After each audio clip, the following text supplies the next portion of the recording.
Okay, so the end is near, y'all. Before we know it, we're going to be done. We will be done very soon with Module 3, or at least by the test date.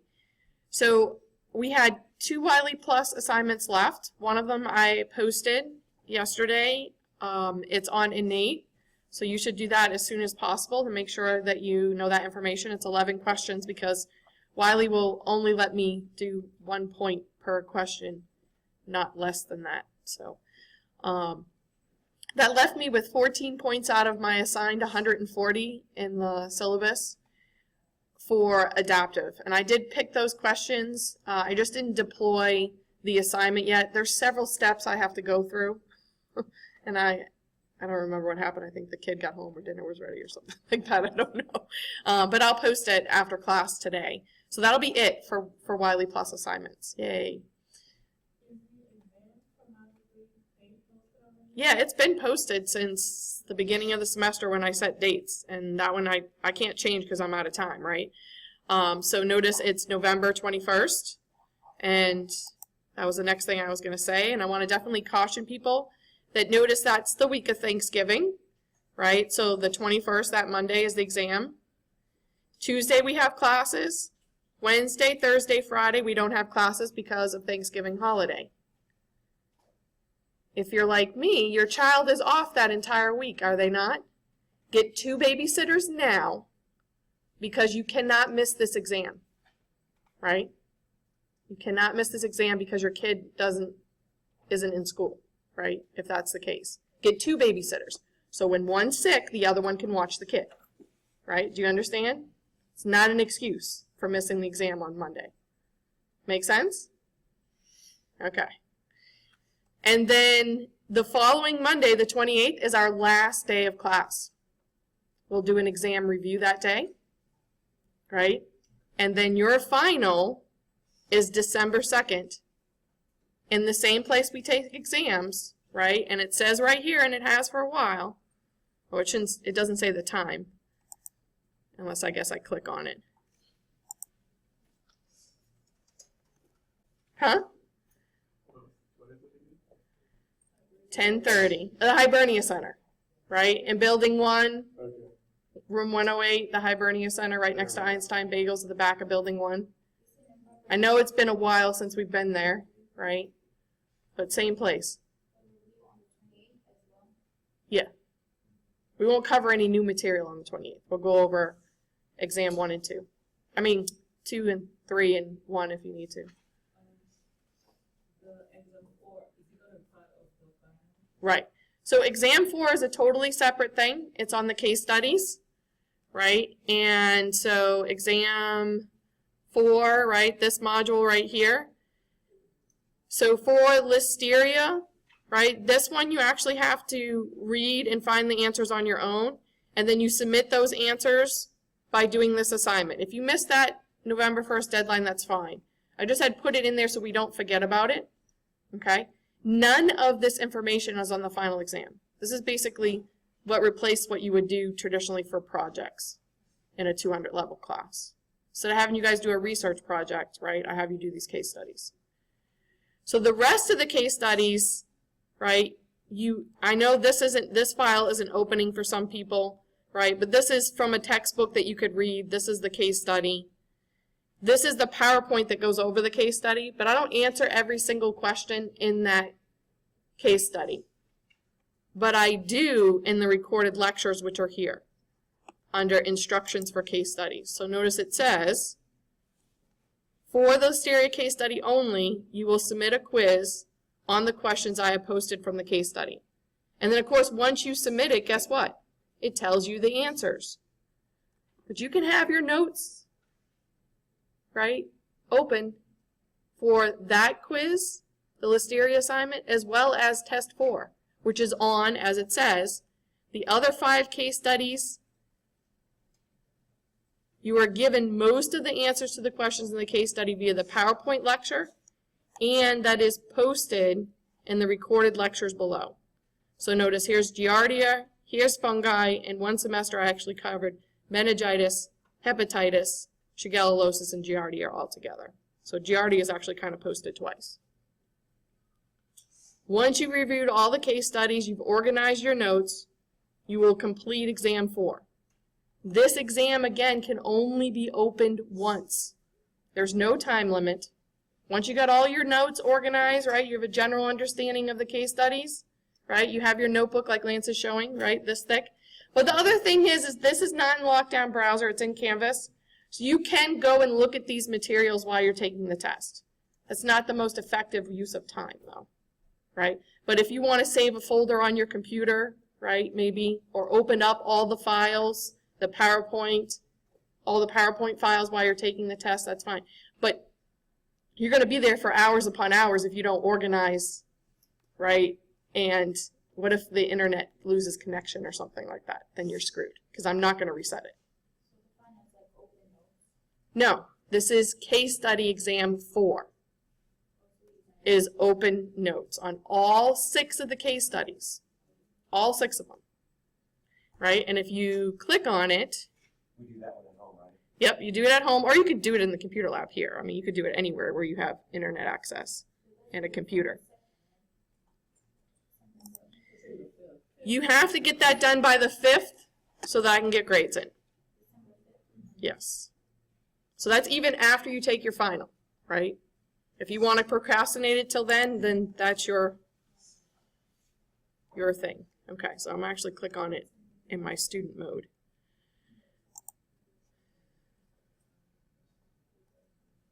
So notice that when you click on it, where's exams? Here it is. Exam 4 case studies, right? You have to get it done by December 5th. This exam can only be opened and completed once. Make sure you have all your notes. How many people actually read instructions? None of you. Hence why I'm reading it to you right now. All the case studies near you and organized before you open this exam. This exam can be completed any time before the deadline, right? So if you're concerned about your grade and you're freaking out right now and you really need like that A to like boost your confidence, this is something you could do between now and the final, right? Or you can wait until after the final. It's totally up to you because this information is not on the final exam. Clear? Okay. Hopefully so. So, did I post this yet? Probably not. So hopefully you guys are working on the discussion board, right? I didn't get back to grading the chemicals one. I will soon, so everyone should have a grade soon. Why did I put November 6th for this? Probably to get your guys' attention and get you posting.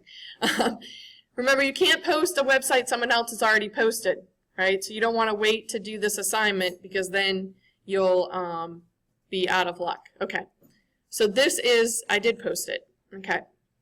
So this is an activity that I did in my class once before where I actually drew on the board and one of my students videotaped me.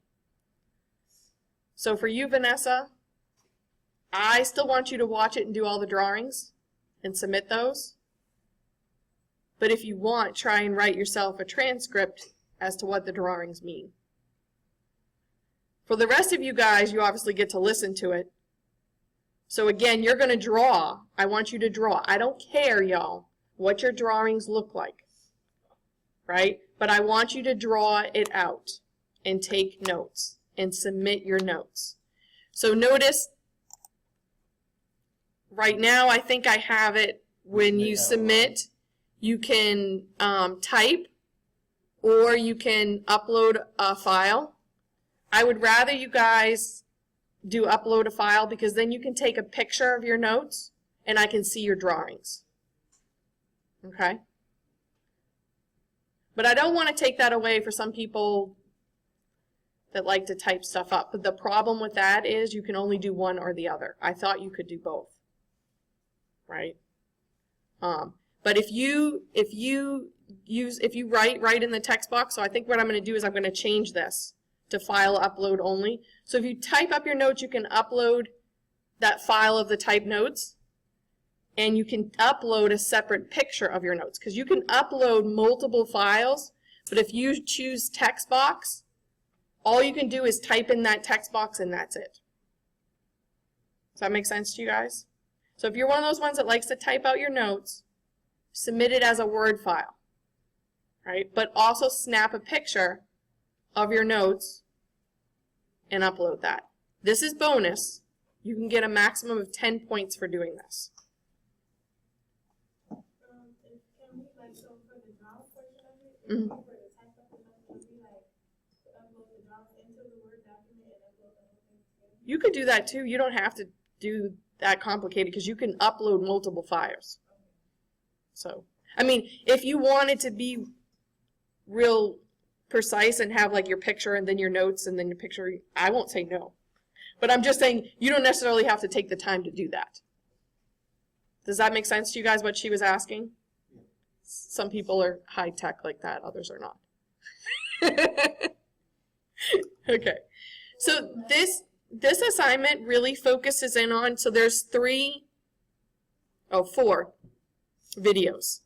And so this one focuses in on something that we're going to start to talk about today and finish up on Wednesday, and that's antigen processing. Antigen presentation by dendritic cells to T cells it focuses on here. B cell activation and antibodies. These are the last couple of things we're going to cover, which is kind of a lot of stuff right before you take a test. So I think it would be to your guys' benefit. I know a lot of you guys don't like to read, right? But maybe you'll watch the videos before you even read your textbook and take notes on that. And then we're, go over the stuff in your book. I wanted to make it easier this round and go in the order of your book. Where personally I would like to cover this stuff earlier, right? Because, I don't know. I think it's cool, but it's also a lot of stuff. So, more time to remember it. Any questions on that?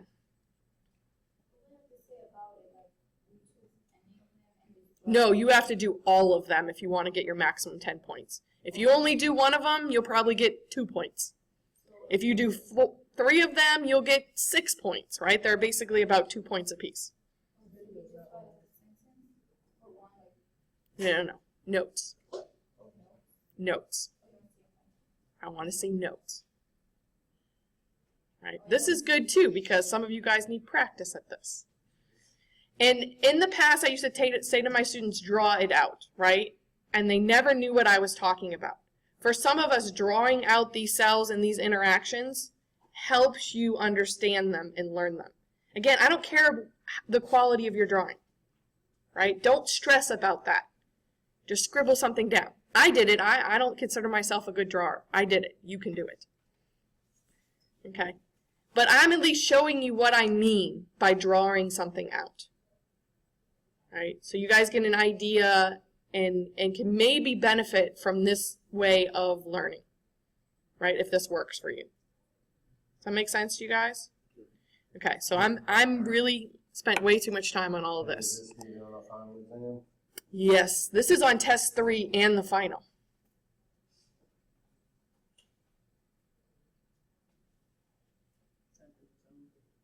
Yeah.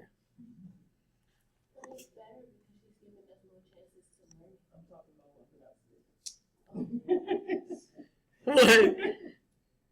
Okay, I'm not going to worry about it. Moving on. Okay, so we're on part 3.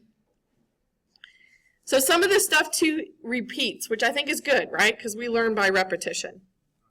So this lecture is on, as I said, section 3 in chapter 20. And so we're going to start out with asking this main question. How are adaptive immune responses initiate? How do we start the adaptive immune response? And so we're responding to specific antigens, right? Or bacteria, or a specific virus, or some toxin, right? That might be a large molecule.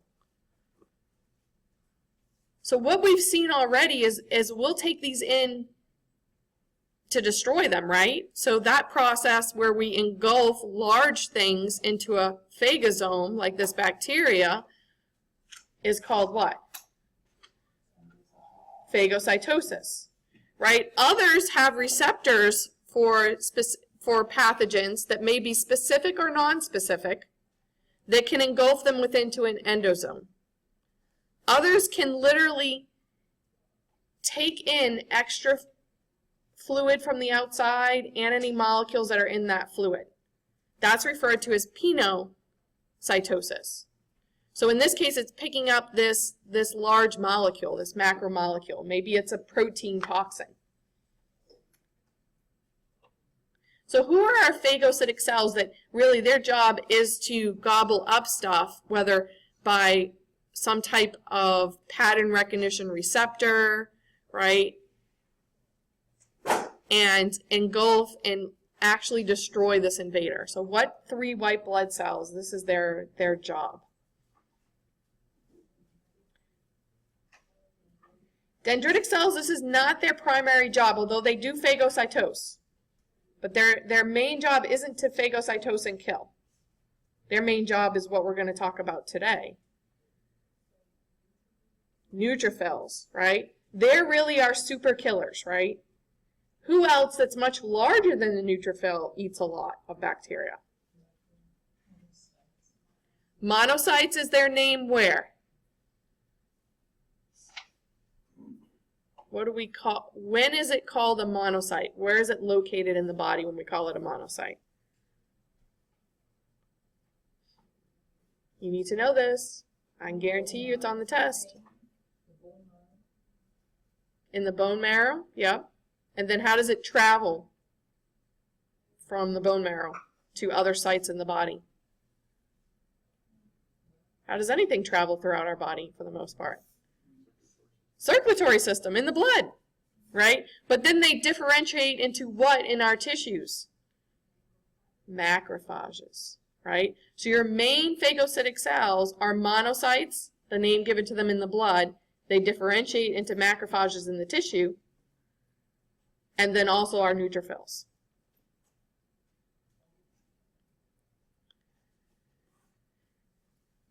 So we take in stuff from outside. So what do we mean by exogenous antigen? Well, exo means what? Exit, right? So when we say exogenous, we're referring to extracellular antigens. So these are, for the most part, things outside of our cells. And these cells take it inward in a process known collectively as endocytosis. All of these, right, are specialized forms of endocytosis. Endo, again, within, right, to take within. So phagocytosis is specific in that they're taking in really large objects like whole bacteria. Receptor mediated, they're binding specifically to receptors that are causing that endocytosis. Pinocytosis, as I said, is where certain cells will literally just take in fluid from the outside and any molecules in it. This is sometimes referred to as drinking. Right, so they literally suck in volumes of fluid. So phagocytic cells are going to take stuff in and they're going to digest it. Antigen-presenting cells go one step further. They actually, as the name implies, present antigen on their surface. So who are the antigen-presenting cells? We learned this already too. There are 3 white blood cells that do antigen presentation. Macrophages, you said it, B cells, one more, dendritic cells. Anyone know which one's the main activator of naive T cells? Nope, dendritic cells. So we have macrophages, And really who we're going to focus in on in the next 2 lectures are the dendritic cells that we haven't spoke most about, because they're really going to be the initiators. Because what do we mean when we say naive? What does that tell you about that T cell? It hasn't fought anything yet, right? Doesn't understand there are bad guys yet, right? Naive. It has not yet experienced antigen, foreign antigen. But in order for us to initiate the response, right, we need it to recognize a foreign antigen. B cells also have to be able to present antigen in order to get activated. And we're going to focus in on them on our 4th or 5th lecture. Can't remember which one. I think it's the 5th. Okay, so let's look at this process. We've seen part of this process before, right? Because it is phagocytosis, right? Or as we've learned today, receptor-mediated or even pinocytosis. They're going to take stuff into an endosome. Now, of course, if it's phagocytosis, this endosome has a special name. What do we call it? What do we call it? No. If it's phagocytosis, we call it a phagosome. Right there. Phagosome. Right? And then lysosomes are going to fuse with it. Right? Whether it's an endosome form from receptor-mediated or pinocytosis, anything that we engulf in, we're going to want to digest. And remember, where are those digestive enzymes? They're in the lysosome. And there's one predominant enzyme that this lysosome, this vesicle, is named after. What's it named after? There's defensins in there. There's things like transferrin. But why does it get the name lysosome? Lysozyme,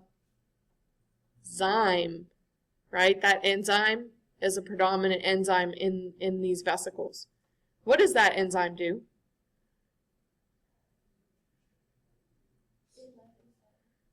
It attacks bacteria cells. And why does it attack bacteria cells? Why doesn't it attack, like, fungal cells?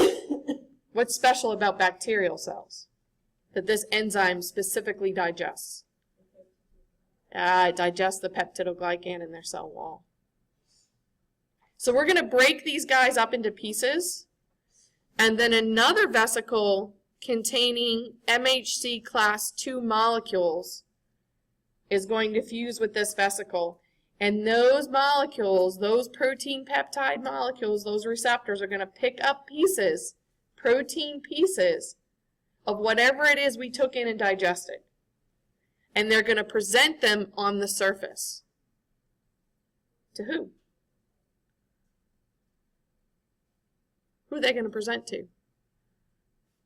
Who are they going to show this information to? They're going to show it to T cells, but which ones are they restricted to talking to? Because we know about 2 types of Ts. CD4. Which another name for CD4 is what type of T cell? A helper T cell. Right? So another way to write it is T with the subset H for helper. And again, that CD4 is a major player. It's a co-receptor on these molecules that allow them to talk specifically to cells expressing MHC class II, which also is unique to a subset of cells, right? Only antigen-presenting cells, B cells, macrophages, and dendritic cells have the ability to express MHC class II. They're the only ones. And therefore the only ones, right, that can communicate with helper T cells.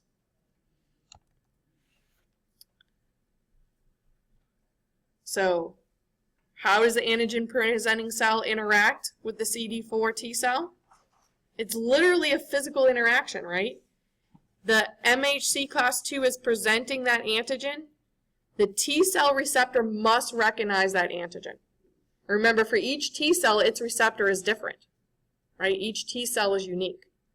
And then you also need that co-receptor CD4 that actually recognizes MHC class II. Remember, this is kind of their secret handshake, right? Only these 2 guys are in the club.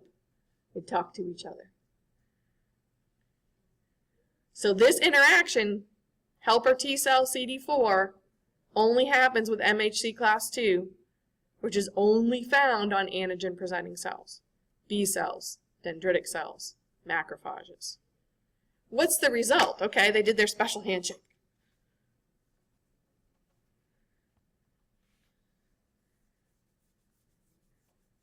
So they take stuff in from outside, exogenous, through the endocytic pathway. They present it on MHC class 2, which is restricted to only presenting to helper CD4 T cells. It activates that T cell. What does that mean? What does activation mean? So, okay, antigen-presenting cell presents antigen, T cell recognizes it. Okay, that's it, we're done. That one T cell is going to now go and take care of all of our problems, right? That one little guy all by himself? No, no, no. We need more of him, right? So the very first step is going to be proliferation of that specific helper T cell, which it can turn into two subsets of cells. One that's going to go out and do a job. In the case of this guy is help others, right? By cell signaling. What else are we going to produce? Yeah, that's paramount to our adaptive immune response, is some of them are going to become memory cells, right? For later exposure, if we happen to see this again.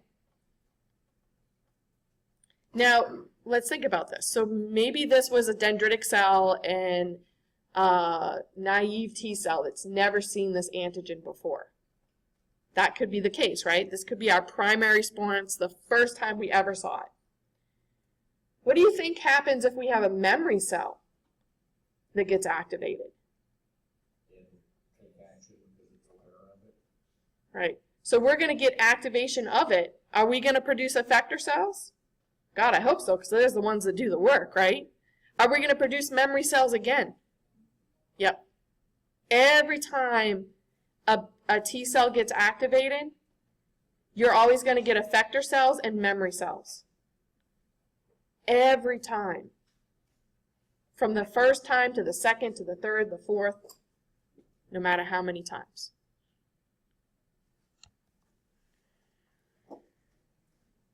So one of the interesting things that happens with this interaction, and as I said, especially if this is a naive CD4 helper T cell that's never seen antigen before, it's probably communicating with a dendritic cell. And so this cell, right, via this interaction, and they're communicating with each other receptors are involved that they don't go into, it's going to activate this T cell. And one of the first steps in that activation is to get it to express an IL-2 receptor. So this is a receptor on its surface specifically for the cytokine IL-2, which stands for interleukin number 2. These guys are very interesting cells because they auto-stimulate themselves. So they produce receptors for a cytokine that they produce that binds back to their surface, which stimulates them to proliferate. So they literally talk to themselves, y'all. They literally talk to themselves. They're like, okay, I need to proliferate, right, and differentiate so that we get the effector cells and the memory cells.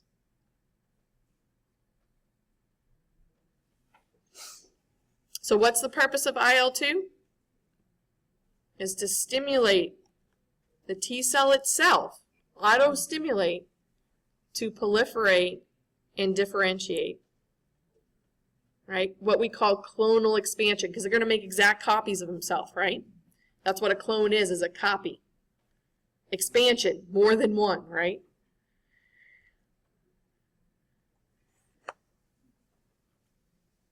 Okay, wow. Do pathogens stay outside of our cells? Nope, there are ones that get in. So we refer to those as endogenous antigens. So what's an example of one that always eventually goes inside of our cells because it can't replicate outside? Viruses, right? So again, what do we mean by endogenous, right? These are ones that are intercellular pathogens, right? Stuff that gets inside of us. We've got to have a defense for stuff within the cell.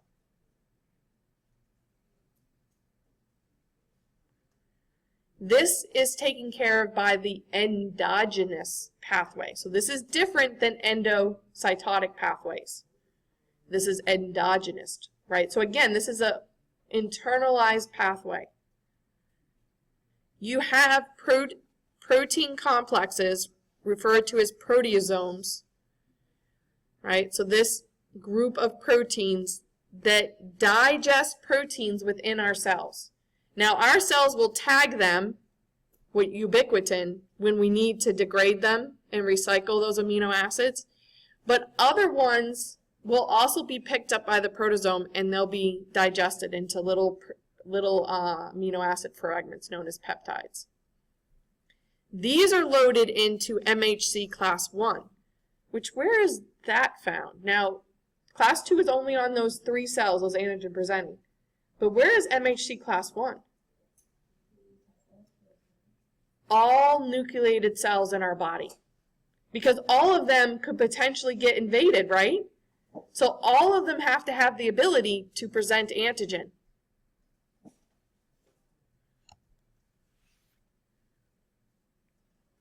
So again, this is via class 1. So not all that different from before, right? We're going to take peptides, we're going to digest them in some way, in this case the proteasome. We're going to load them onto MHC class 1, right? And then we're going to transport them to the surface. But this also restricts the communication, right, by presenting on MHC class 1. Because what subset of T cells can they communicate with? CD what? 8. And what's the name we give to these subset? Cytotoxic, which means they could do what to this cell that's presenting antigen? Kill it if they recognize it, right? Still with me? Similar interaction, right? Special handshake. T cell receptors got to recognize the antigen presented by MHC class 1. The reason why this cytotoxic T cell can communicate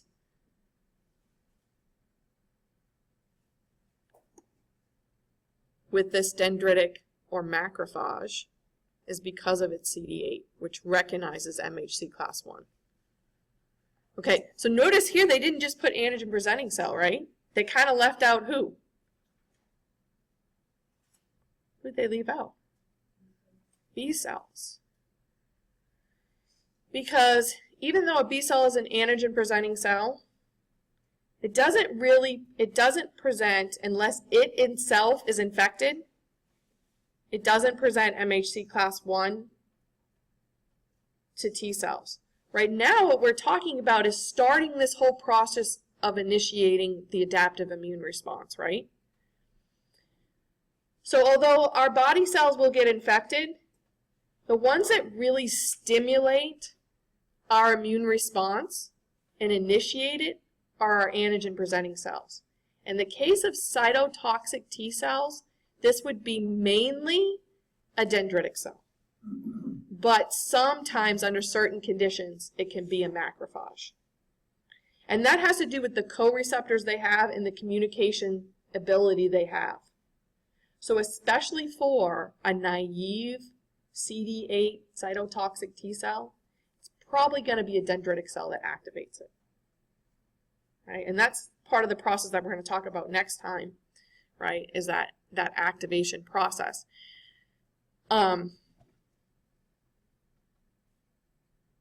Specifically for those cell subsets. So what's the result? Okay, they're like, okay, cytotoxic T cell recognizes what the dendritic cell is presenting. That's it? What do we need? So that cytotoxic T cell recognizes, right, maybe we've got viruses infecting body cells somewhere. Is that one cytotoxic CD8 T cell going to be able to go kill all those virus-infected cells? No, he's got to what? Proliferate, clonally expand, right? And when we do that, some of them are going to be effector cells. They're going to go out, as we said, and kill those target cells. Others are going to become memory cells. Memory cells. But this is an interesting point here.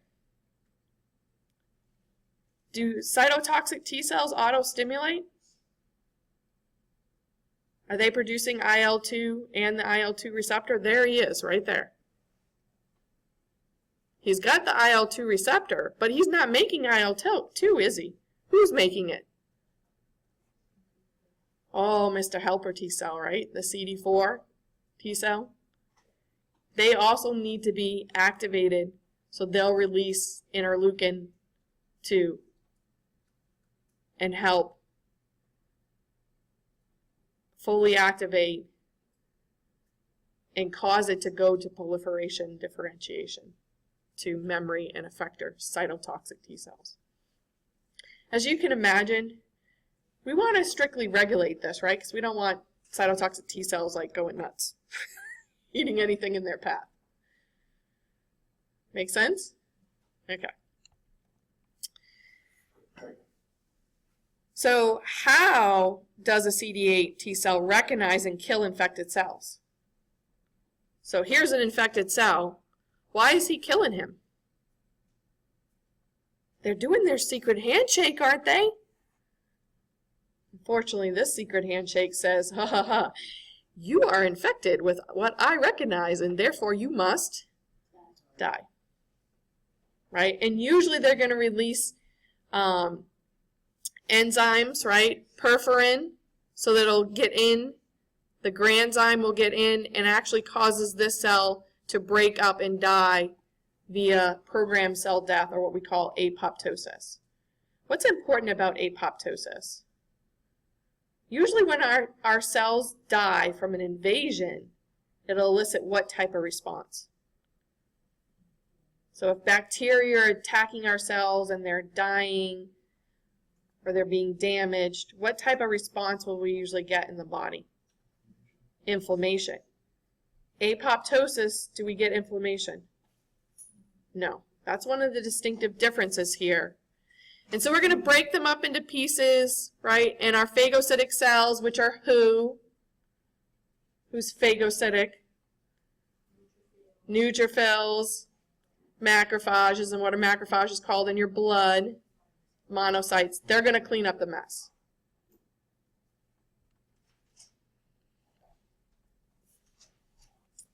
So it is that recognition, again, that special handshake of the MHC class 1 that cell is presenting, right? He's got something inside of him. He's putting it on the outside.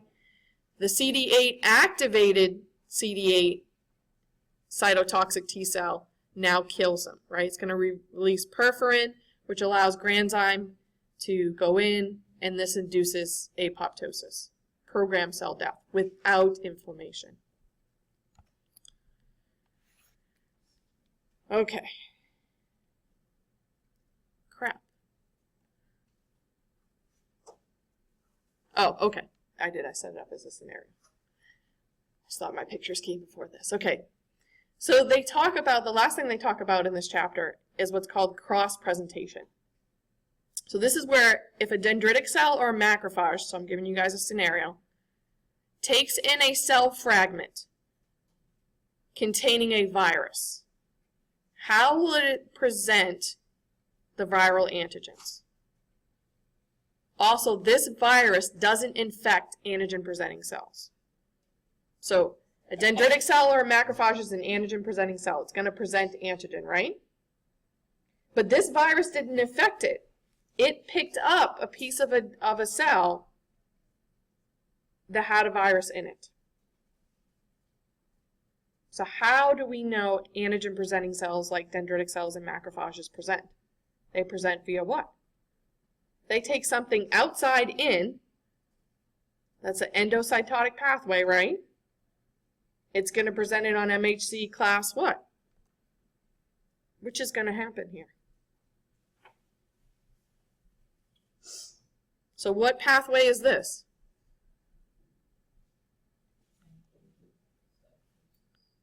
Endocytosis, right? Whether it be phagocytosis or receptor-mediated. This is how we take in extracellular pathogens, which is basically what it just did, right? It took something from the outside in. It did not get infected, right? That dendritic cell or macrophage did not get infected. So It's not this pathway. It's not the endogenous pathway, right? That macrophage or dendritic cell I told you didn't get infected. Why doesn't it break it down? Why doesn't it just like do the sticking? You know what I'm saying, right? Yep. So this is the problem, y'all. If it takes it in here, it's going to present MHC class 2 to helper T cells, which we need, right? We need helper T cells, right, to help out the cytotoxic T cells. But if you have virus-infected cells, we can't just stop at helper T cells, right? We need to find a way to present that taken in extracellularly antigen and present it on MHC class what? 1. So we can activate who? Cytotoxic T cells. So they don't know exactly how this happens. But why do we want cytotoxic T cells, by the way?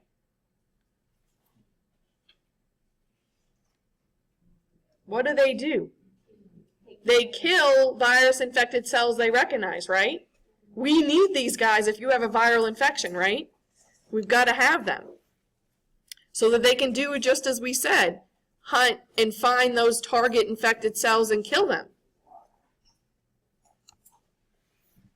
Cross-presentation is where they take in stuff by the endocytotic pathway and they shuttle them to the endogenous pathway. So they present both MHC class 2 and 1. That's why it's called cross-presentation. And it achieves our goal that if you have an intercellular parasite, we activate those much-needed cytotoxic T cells. Does this make sense to you guys? Right? How exactly they achieve this, we don't know yet. But we do know they do it. Right? We do have distinct evidence that they do this. That should be my last slide. Oh, for homework, see if you recognize these guys from the first website I sent you to? Yeah. Right? See if you can answer these questions.